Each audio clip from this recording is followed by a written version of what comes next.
ओम शांति। आज 17 अक्टूबर 2023 के बाबा के अनमोल मधुर महावाक्य सुनेंगे। आज की मुरली में बाबा हम बच्चों को पुनः इस अभ्यास को पक्का करने के लिए प्रेरणा देते हैं कि बच्चे, तुम अशरीरी आत्मा ये अभ्यास करो कि मैंने शरीर का आधार लिया है कर्म करने के लिए। जिस तरह शिव बाबा का आना और जाना स्वाभाविक है, ठीक इसी तरह हम भी इस शरीर का आधार लेते हैं और जैसे ही कर्म पूरा हो जाता अशरीरी बनने का अभ्यास करो। जितना जितना ये अभ्यास पक्का होता जाएगा उतना बाबा कहे शरीर के भान से अलग होना सहज हो जाएगा। परंतु ये निश्चय होना आवश्यक है कि मैं इस शरीर से भिन्न चैतन्य शक्ति आत्मा हूं। दूसरा बाबा कहे, तुम आत्माओं को तो अपना अपना रथ है, मुझे अपना रथ है नहीं। परंतु संगम युग पर जब मैं आता हूं तो ब्रह्मा का अनुभवी रथ का आधार लेता और ये वृद्ध रथ का आधार लेकर उसके भाड़ा भी देता, उधारी पर लेता हूं फिर भाड़ा देता। तो सुनते हैं आज के बाबा के बहुत अनमोल मधुर महावाक्य। ओम शांति। मीठे बच्चे, तुम आत्माओं को अपना अपना रथ है। मैं हूं निराकार, मुझे भी कल्प में एक ही बार रथ चाहिए। मैं ब्रह्मा का अनुभवी वृद्ध रथ उधार लेता हूं। आज की मुरली से प्रश्न है, किस निश्चय के आधार पर शरीर का भान भूलना अति सहज है? उत्तर, तुम बच्चों ने निश्चय से कहा बाबा हम आपके बन गए। तो बाप का बनना माना ही शरीर का भान भूलना। जैसे शिव बाबा इस रथ पर आता और चला जाता, ऐसे तुम बच्चे भी प्रैक्टिस करो इस रथ पर आने जाने की। अशरीरी बनने का अभ्यास करो, इसमें मुश्किल का अनुभव नहीं होना चाहिए। अपने को निराकार आत्मा समझ बाप को याद करो। आज की मुरली से पहले गीत बजा है ओम नमः शिवाय। ओम शांति। शिव बाबा बच्चों को इस ब्रह्मा के रथ द्वारा समझाते हैं, क्योंकि बाप बच्चों से ही पूछते हैं, मुझे अपना रथ तो है नहीं, मुझे रथ तो जरूर चाहिए। जैसे तुम हर एक आत्मा को अपना अपना रथ है ना, ब्रह्मा विष्णु शंकर को भी सूक्ष्म शरीर है ना, लक्ष्मी नारायण आदि सब आत्माओं को शरीर रूपी रथ है जरूर, जिसको अश्व कहते हैं। है तो मनुष्य ना, मनुष्य की ही बात समझाई जाती है, जानवरों की बातें जानवर जाने। बाबा कहे उसको मनुष्य की बातों के साथ कोरिलेट नहीं किया जा सकता। यहां तो मनुष्य सृष्टि है, तो बाप भी मनुष्य को बैठ समझाते हैं। मनुष्य में भी जो आत्मा है उनको बैठ समझाते हैं, डायरेक्ट पूछते हैं, तुम हर एक को अपना अपना शरीर है ना? हर एक आत्मा शरीर लेती और छोड़ती है। मनुष्य तो कह देते कि आत्मा 84 लाख जन्म लेती है, ये भूल है। जबकि तुम 84 जन्म लेकर ही बिल्कुल फां हो गए। बाबा कहे 84 जन्म में ही ये हाल है कि पाठ बजाते बजाते अभी बिल्कुल ही हाँ हो गए हैं, यानी थक गए हो, कितने तंग हो गए हो। तो 84 लाख जन्म की तो बात ही नहीं। यह है मनुष्य के गपोड़े। इसको कहेंगे मनुष्य ने अपनी बेसमझी के आधार पर बहुत गड़बड़ कर दी है। तो बाप समझाते हैं तुम आत्माओं का भी अपना अपना रथ है, मुझे भी तो रथ चाहिए ना, मैं तुम्हारा बेहद का बाप हूं। गाते भी है पतित पावन ज्ञान का सागर, तुम और कोई को पतित पावन नहीं कहेंगे, लक्ष्मी नारायण आदि को भी नहीं कहेंगे। पतित सृष्टि को पावन बनाने वाला अर्थात पावन सृष्टि स्वर्ग का रचयिता परम पिता परमात्मा बिगर कोई हो नहीं सकता। सुप्रीम फादर वही है। बाप जानते हैं तुम नंबरवार पत्थर बुद्धि से पारस बुद्धि बन रहे हो, बाहर वाले मनुष्य ये नहीं जानते। तो बाप समझाते हैं मुझे भी जरूर रथ तो चाहिए ना, मुझ पतित पावन को जरूर पतित दुनिया में आना पड़े ना। प्लेग की बीमारी होती है तो डॉक्टर को प्लेगियों के पास आना पड़ेगा, ये नहीं कि डॉक्टर आएगा ही नहीं। बाप कहते हैं तुम्हारे में 5 विकारों की बीमारी आधा कल्प की है, मनुष्य तो दुख देने वाले हैं, इन 5 विकारों से तुम बिल्कुल ही पतित बन गए हो। तो बाप समझाते हैं मुझे पतित दुनिया में ही आना पड़े ना, पतित को ही भ्रष्टाचारी कहा जाता है, पावन को श्रेष्ठाचारी कहेंगे। बरोबर तुम्हारा भारत पावन श्रेष्ठाचारी था, लक्ष्मी नारायण का राज्य था, जिसकी ही महिमा गाते हैं। क्या महिमा गाते हैं? सर्वगुण संपन्न, 16 कला संपूर्ण, संपूर्ण निर्विकारी मर्यादा पुरुषोत्तम। वहां सब सुखी थे, यह तो कल की बात है। तो बाप कहते हैं मैं आऊं तो कैसे आऊं, किसके शरीर में आऊं? पहले तो मुझे प्रजा पिता चाहिए, सूक्ष्म वतनवासी को यहां कैसे ले आ सकता? वह तो फरिश्ता है ना, उनको पतित दुनिया में ले आऊं ये तो दोष हो जाए। कहेंगे मैंने क्या गुनाह किया है, एक फरिश्ते को नीचे ले आना माना उसके ऊपर दोष पड़े तब तो वो नीचे आए। तो जरूर वो फरिश्ता भी कहेगा मैंने क्या गुनाह किया। बाप बड़ी रमणीक बातें समझाते हैं। समझेगा वही कौन? बाबा कहे समझेगा वही जो बाप का बना होगा, घड़ी घड़ी बाप को याद करता रहेगा।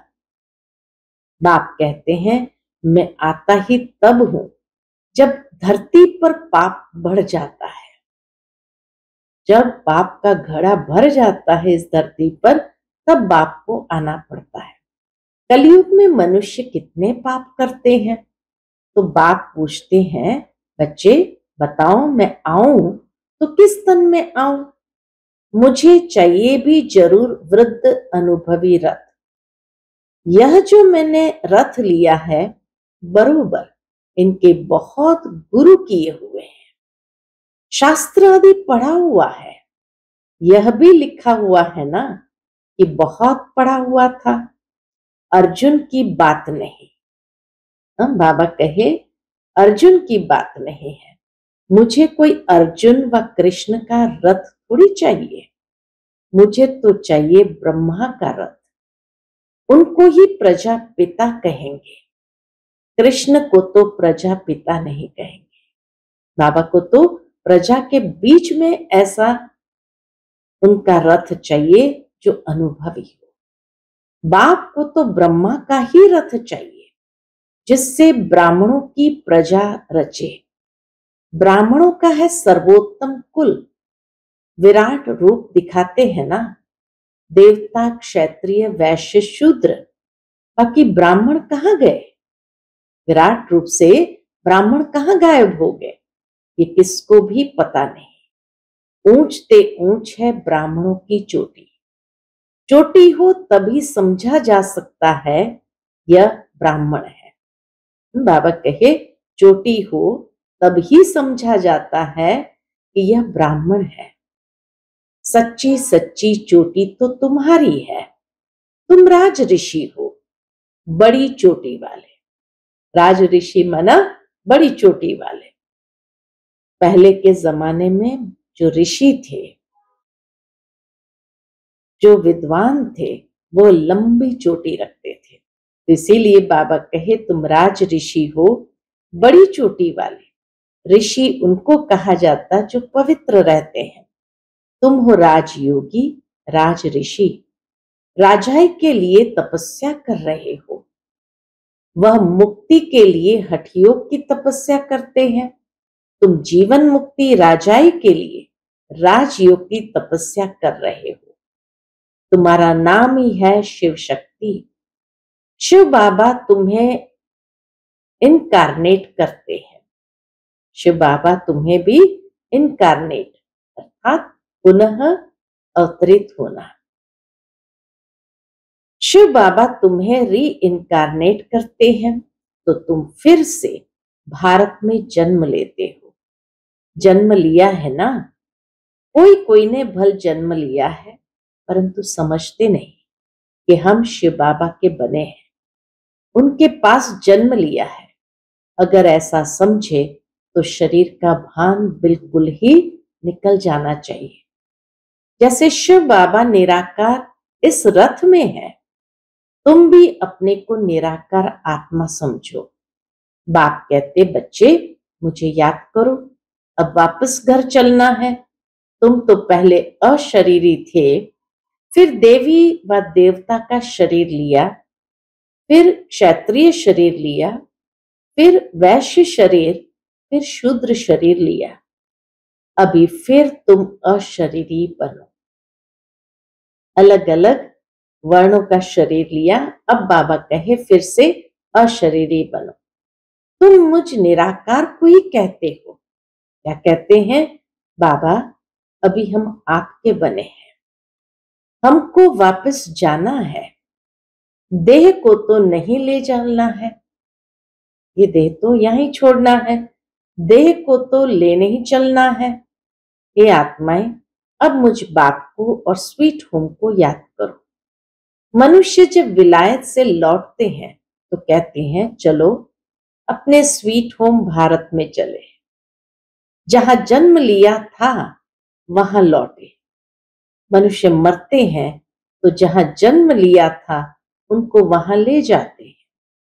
समझते हैं भारत की मिट्टी का बना हुआ है तो वह मिट्टी भारत में ही छोड़े। बाप कहते हैं मेरा जन्म भी भारत में है, शिव जयंती भी मनाते हो, मेरे नाम तो ढेर रख दिए हैं। कहते हैं हर हर महादेव, सबके दुख काटने वाला वह भी मैं ही हूं, शंकर नहीं है। ब्रह्मा सर्विस पर हाजिर है। इस समय ब्रह्मा सर्विस पर हाजिर है और फिर जो स्थापना करते हैं वही विष्णु के दो रूप से पालना करेंगे। मुझे प्रजापिता ब्रह्मा जरूर चाहिए। बाबा कहे मुझे स्थापना के लिए प्रजापिता ब्रह्मा जरूर चाहिए। आदि देव का बरोबर मंदिर भी है। आदि देव किसका बच्चा है? कोई बताए? उनका बाप कौन था? आदि देव प्रजापिता ब्रह्मा है, उनका बाप है शिव। ये जगत पिता जगत अम्बा का यादगार मंदिर है। इस आदि देव ब्रह्मा के रथ में बाप ने बैठ ज्ञान सुनाया है। कोठरी में सब बच्चे बैठे हैं। सभी का मंदिर तो नहीं बनाएंगे, मुख्य है 108 की माला, तो 108 कोठरियां बना दी है। दिलवाड़ा में 108 कोठरियां बना दी है। 108 की ही पूजा होती है। मुख्य है शिव बाबा, फिर ब्रह्मा सरस्वती युगल व शिव बाबा है फूल। उनको अपना शरीर नहीं है। ब्रह्मा सरस्वती को अपना शरीर है। माला शरीरधारियों की बनी हुई है। सब माला को पूजते हैं, पूज कर पूरा करेंगे, फिर शिव बाबा को नमस्कार करेंगे, माथा झुकाएंगे क्योंकि उसने इन सबको पतित से पावन बनाया है, इसलिए पूजी जाती है, इसलिए माला भी पूजी जाती है। माला हाथ में ले बैठ राम राम कहते हैं। परम पिता परमात्मा के नाम का किसको पता नहीं है। शिव बाबा है मुख्य, फिर प्रजापिता ब्रह्मा और सरस्वती भी मुख्य है। बाकी ब्रह्मा कुमार कुमारियां जो जो पुरुषार्थ करते रहते हैं उन्हों के नाम होंगे। आगे चल तुम सब देखते रहेंगे, जब पिछाड़ी होंगी तब तुम यहां आकर रहेंगे। जो पक्के योगी होंगे वही रह सकेंगे। भोगी तो थोड़ा ठका सुनने से खत्म हो जाएंगे। बाबा कहे कमजोर दिल वाला जो होगा तो भोगी तो थोड़ा ठका सुनने से ही खत्म हो जाएंगे। डर ऐसी चीज है जो मनुष्य को खत्म करती। कोई का ऑपरेशन देखने से भी मनुष्य अनकॉन्शियस हो जाते हैं, इतना कमजोर दिल। अभी पार्टीशन में कितने मनुष्य मरे, वो लोग तो गपोड़े मारते रहते हैं कि हमने बिगर कोई लड़ाई राजाई ले लिया। बाबा कहे ऐसा तो हो नहीं सकता, पार्टीशन के समय भी बहुत लोग मरे। तो वह लोग तो गपोड़े मारते रहते हैं कि हमने बिगर कोई लड़ाई राज्य ले लिया, परंतु मरे इतने जो बात मत पूछो। यह है ही झूठी माया, झूठी काया, झूठा सब संसार। अभी सच्चा बाप बैठ तुमको सच सुनाते हैं। बाप कहते मुझे रथ तो जरूर चाहिए, मैं साजन बड़ा हूं तो सजनी भी बड़ी चाहिए। सरस्वती है ब्रह्मा मुखवंशावली, वो कोई ब्रह्मा की युगल नहीं है, ब्रह्मा की बेटी है। उनको फिर जगदम्बा क्यों कहते हैं? बाबा कहे ब्रह्मा की बेटी है, फिर उनको जगदम्बा क्यों कहते हैं? क्योंकि ये मेल है ना, ब्रह्मा मेल है ना, तो माताओं की संभाल के लिए उनको रखा है। ब्रह्मा मुख वंशावली, सरस्वती तो ब्रह्मा की बेटी हो गई। मम्मा तो जवान है, ब्रह्मा तो बूढ़ा है। सरस्वती जवान, ब्रह्मा की स्त्री शोभती ही नहीं, हाफ पार्टनर कहला न सके। अभी तुम समझ गए हो। तो बाप कहते हैं मुझे इस ब्रह्मा का शरीर लोन लेना पड़ता है। उधार पर तो बहुत लेते हैं। ब्राह्मण को खिलाते हैं तो वह आत्मा आकर ब्राह्मण के शरीर का आधार लेंगी। आत्मा वह शरीर छोड़कर आती है क्या? नहीं, यह तो बच्चों को समझाया गया है। क्या समझाया गया? कि ड्रामा में साक्षात्कार की रस्म रिवाज पहले से नूंद है। यहां भी बुलाते हैं, ऐसे नहीं कि आत्मा शरीर छोड़कर आएगी, नहीं, ये ड्रामा में नूंद है। बाप के लिए तो ये रथ नंदीगण है, नहीं तो शिव के मंदिर में बैल क्यों दिखाते? सूक्ष्म वतन में शंकर के पास बैल कहां से आया? वहां तो है ही ब्रह्मा विष्णु शंकर, और वह युगल दिखाते हैं, प्रवृत्ति मार्ग दिखाते हैं। बाकी वहां जानवर कहां से आया? मनुष्य की बुद्धि कुछ भी काम नहीं करती, जो आता है सो कहते रहते हैं, जिससे waste of time, waste of energy होती है। तुम कहते हो हम सो पावन देवता थे, फिर पुनर्जन्म लेते लेते हम पतित पुजारी बने हैं। आपे ही पूज्य, आपे ही पुजारी। पूज्य और पुजारी कोई भगवान नहीं बनता, उनको थोड़ी 84 जन्म लेने पड़ते। माया मनुष्य को बिल्कुल पत्थर बुद्धि बना देती है। हम सो का अर्थ यह नहीं कि हम आत्मा सो परमात्मा है, नहीं, हम सो ब्राह्मण सो देवता बनेंगे, पुनर्जन्म लेते आएंगे। कितनी अच्छी समझानी है। बाप कहते हैं मैंने जिसमें प्रवेश किया है इसने बहुत गुरु किए, शास्त्र पढ़े, जन्म भी पूरे 84 लिए हुए हैं। यह नहीं जानता हम तुमको इन सहित बताता, ब्रह्मा को भी बतलाता हूं, सदैव भी तो सवारी नहीं कर सकता हूं। ब्रह्मा मुख वंशावली ब्राह्मणों को बतलाता हूं। मुझे रथ भी चाहिए ना। शिव बाबा कहते मुझे रथ भी चाहिए ना। तुम बच्चे याद करते हो और मैं आ जाता हूं। मुझे तो सर्विस करनी है, तो श्री श्री शिव बाबा की मत से भारत पावन बनता है। श्री श्री शिव की मत से भारत पावन बनता है। नरकवासियों को श्री श्री का टाइटल देना रॉन्ग है। आगे श्री नाम नहीं था, अभी तो सबको श्री अर्थात श्रेष्ठ बना दिया है। श्री श्री तो है शिव बाबा।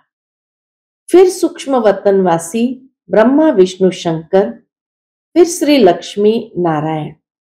ये समझने की बातें हैं। नॉलेज बड़ी मजे की है, परंतु कोई कोई पढ़ते पढ़ते रफू चक्कर हो जाते हैं। नॉलेज इतनी श्रेष्ठ है, परंतु बाबा के फिर भी पढ़ाई पढ़ते पढ़ते कई रफू चक्कर हो जाते हैं। माया हाथ छुड़ा देती है। दुकान भी नंबरवार है। बड़ी दुकान में जरूर अच्छे सेल्समैन होंगे, छोटे छोटे में कम होंगे। तो बड़ी दुकान पर जाना चाहिए जहां महारथी हो। माताओं को टाइम बहुत रहता है। बाबा कहे माताओं को विशेष जाना चाहिए, क्योंकि माताओं को तो टाइम बहुत रहता है। पुरुषों को धंधा आदि करना है तो बिजी रहते हैं। माताएं तो फ्री है, लेकिन आजकल की दुनिया में तो माताएं भी कितना जॉब करती है। खाना पकाया बस, उस जमाने की बात थी। वह तुम पर फिर बंधन डालते हैं। सुनते हैं ब्रह्मा कुमारियों पास जाने से विष बंद हो जाएगा, तो रोकते हैं। शिव बाबा ऐसी तरकनी यानी फिसलने वाली चीज है। शिव बाबा ऐसी तिरकनी यानी फिसलने वाली चीज है जो घड़ी घड़ी भूल जाती है। शिव बाबा की याद बुद्धि से फिसल जाती है। बाप बिल्कुल सहज रास्ता बताते हैं कि मुझे याद करो तो तुम्हारे पाप भी कट जाएंगे और मेरे पास भी आ जाएंगे। याद नहीं करेंगे तो पाप नहीं कटेंगे। याद नहीं करेंगे तो पाप भी नहीं कटेंगे और साथ भी नहीं ले जाऊंगा। बाबा कहे फिर साथ भी नहीं ले जाऊंगा, फिर सजा खानी पड़ेगी। भक्ति मार्ग में छाछ पीते आए, मक्खन तो तुमने सत्युग त्रेता में खाकर पूरा कर दिया, बाकी पीछे छाछ रह जाती है। छाछ भी पहले अच्छी मिलती है, फिर पानी मिलता है। सत्युग त्रेता में घी दूध की नदियां बहती है। अभी तो घी कितना महंगा हो गया है। बाबा कहे अभी तो घी कितना महंगा हो गया है। अच्छा, माता पिता बाप दादा का मीठे मीठे सिकिलते बच्चों प्रति याद प्यार और गुड मॉर्निंग। रूहानी बाप की रूहानी बच्चों को नमस्ते। हम सभी रूहानी बच्चों की रूहानी माता पिता बाप दादा को याद प्यार गुड मॉर्निंग और नमस्ते। नमस्ते, शुक्रिया बाबा, शुक्रिया। आज की मुरली से धारणा के लिए मुख्य सार है। पहली पॉइंट, राज ऋषि बन तपस्या करनी है। पूजनीय माला में आने के लिए बाप समान सर्विस करनी है। पक्का योगी बनना है। दूसरी पॉइंट, नॉलेज बड़ी मजे की है, इसलिए रमणीकता से पढ़ना है, मूंझना नहीं है। आज का बाप दादा का मधुर वरदान हम बच्चों के प्रति है। वैरायटी अनुभूतियों द्वारा सदा उमंग उत्साह से भरपूर रहने वाले विघ्न जीत भव। वैरायटी अनुभूतियों द्वारा सदा उमंग उत्साह से भरपूर रहने वाले विघ्न जीत भव। रोज अमृत वेले सारे दिन के लिए वैरायटी उमंग उत्साह की पॉइंट्स बुद्धि में इमर्ज करो। हर दिन की मुरली से उमंग उत्साह की पॉइंट नोट करो। वह वैरायटी पॉइंट्स उमंग उत्साह बढ़ाएगी। मनुष्य आत्मा का नेचर है कि वैरायटी पसंद आती है, इसलिए चाहे ज्ञान की पॉइंट मनन करो या रूरेहान करो, वैरायटी रूप से जीरो बन अपने हीरो पार्ट की स्मृति में रहो तो उमंग उत्साह से भरपूर रहेंगे और सब विघ्न सहज समाप्त हो जाएंगे। आज का स्लोगन है, अपनी अवस्था को ऐसा शांत चित्त बना लो जो क्रोध का भूत दूर से ही भाग जाए। अपनी अवस्था को ऐसा शांत चित्त बना लो जो क्रोध का भूत दूर से ही भाग जाए। अच्छा, ओम शांति।